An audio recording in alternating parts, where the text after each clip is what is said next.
The way you may have edited yourself, shrunk yourself to fit into the world isn't helping you. Call it what it is. That inner quirky stuff that you've been editing out, that you've been shrinking, that you've been translating into that safe language, it is not a liability. It's what people who are right for you are actually looking for, and they can't find it anywhere else. They're not searching for the surface level elevator pitch version of you. They are looking for someone who can see their golden thread in the mess of their mind, someone who has an inner knowing, someone who cares about them, and who will not separate the inner work from the outer work because they understand what happens when you try. Now, that person is you, the full version of you. Hey there, and welcome to this episode of She Coaches Coaches. I'm your host, Candy Motzek. I want to start by asking you something a little bit personal. Is there a version of you that only certain people get to see? The version that meditates and prays or sits quietly and listens for a download? The one who has a sense about people? Maybe you've got a knowing or a strong intuition, but you've learned not to talk about it too much because it's hard to put into words. The one who thinks about purpose and meaning and alignment, not as concepts, but as actual living concerns.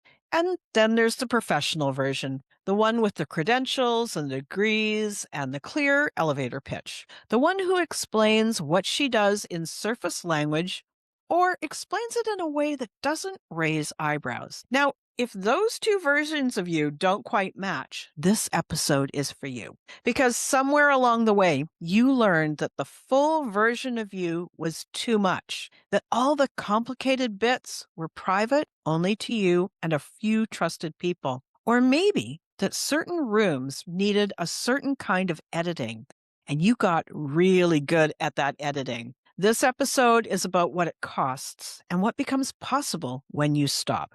I want to tell you first when I learned to edit myself. It wasn't in the boardroom. It wasn't a professional moment, even though I did edit myself for those too.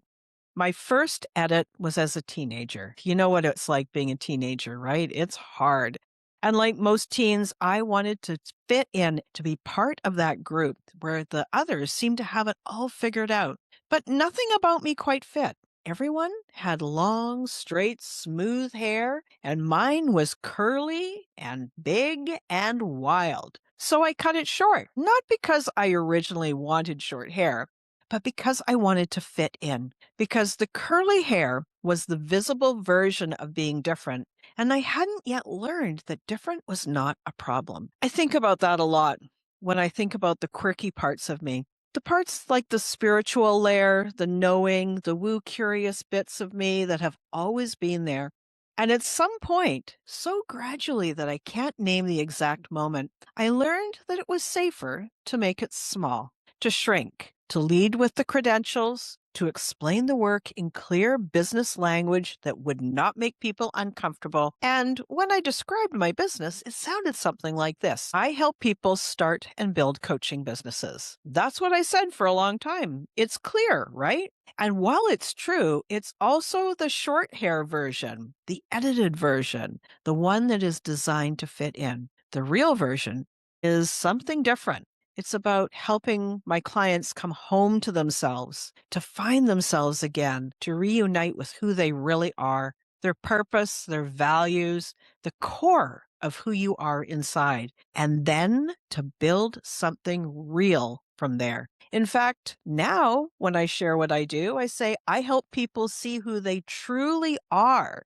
And I know you are amazingly fabulous. And I help you to grow and create a meaningful and satisfying life and business. This is what I do. And in fact, this is what I've always done. But it took me a long time to say it in plain language. I want you to think about how you describe what you do. Not the version that you give when you want to feel safe, the professional impression version, not the version that you would say at a networking event, or even the one that you put on your website. Is that the full version, or is it your short hair version? Most of the folks I work with have a gap between those two things, the real them the one that is deeper, more unique, more human than the version that they lead with. The real them includes things like intuition and meaning and a deep, loving heart. And maybe they can talk to animals, or somehow they can see something, the potential, the essence of that individual sitting across from them. But somewhere along the way, they learn to not say that deeper thing.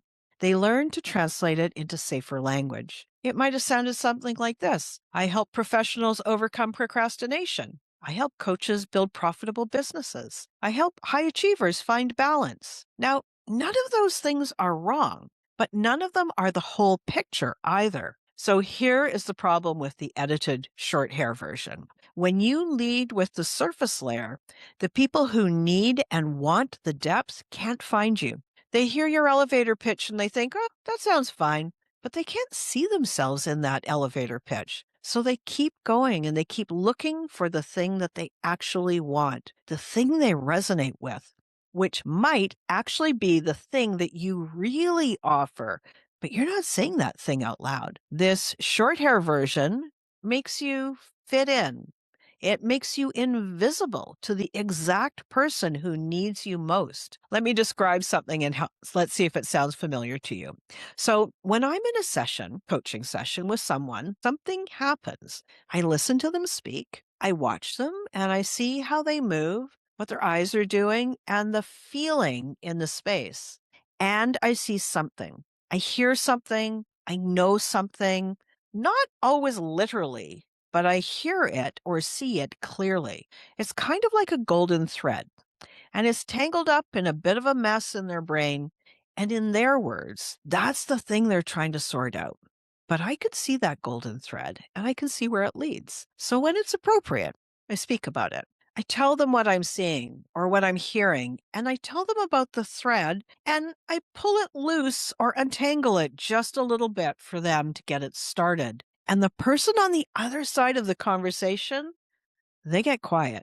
And then they say something like this: yeah, that's it. That's how I can best describe the knowing that I have. That's the thing that I spent years describing in safe language or avoid describing it at all. The thing that I learned not to name directly because professional spaces had taught me that inexplicable things make people uncomfortable.